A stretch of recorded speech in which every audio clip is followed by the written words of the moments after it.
Hey all welcome to mini vlog. ఈరోజు మాల్కి వెళ్తున్నాము. ఫుడ్ అంతా ప్యాక్ చేసుకున్నాము. లంచ్ టైంలో స్టార్ట్ అవుతున్నాము. ఇంకా తిని వెళ్ళేసరికి లేట్ అవుతుంది అనేసి ప్యాక్ చేసుకుని అంద వేలోనే తిందాం అనుకున్నాము. ఎండ అయితే చాలా ఎక్కువగా ఉంది. ఫస్ట్ ఇంకా సూర్య ఎక్కేసి అన్ని గ్లాసెస్ అన్ని డౌన్ చేసి ఏసీ ఆన్ చేశారు కొంచెం చల్లవండి అనేసి. ఇంకా పిల్లలకి అయితే తినిపించేశాను. సీరియస్ అయితే నిద్రపోయి కూడా లేచేశారు. నేనైతే ఇలా స్ప్రౌట్ సాలెడ్ చేసుకున్నాను. మీకు రెసిపీ కావాలంటే షేర్ చేస్తాను. షాపింగ్ అంతా అయిపోయిన తర్వాత లాస్ట్లో బుక్ షాప్కి వెళ్ళాము. పిల్లలు అయితే బుక్ షాప్లో బాగా ఎంజాయ్ చేస్తున్నారు. సైరస్ ఒక బుక్ సెలెక్ట్ చేసుకున్నారనమాట. తనకి ఏదో నెంబర్స్ బుక్ ఎన్నిసార్లు అది ఆల్రెడీ ఉంది, వేరేది సేమ్ అంటే కొంచెం అలానే ఉంది, వద్దులే అంటే మళ్ళీ అదే తీసుకున్నారు.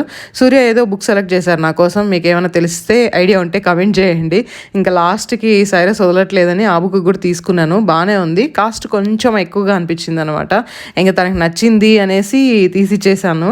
టాయ్స్ అడిగితే వద్దంటాం కానీ బుక్స్ అడిగితే సరే ఎందుకు వద్దంటాను అనేసి తీసేసాను. సీరియస్ అయితే మాల్ అంతా బాగా తిరిగి ఎంజాయ్ చేశారు. ఇలా తిరిగిన రోజు పిల్లలు బాగా నిద్రపోతారు. ఏమేమి కొన్నానో నెక్స్ట్ వీడియోలో షేర్ చేస్తాను.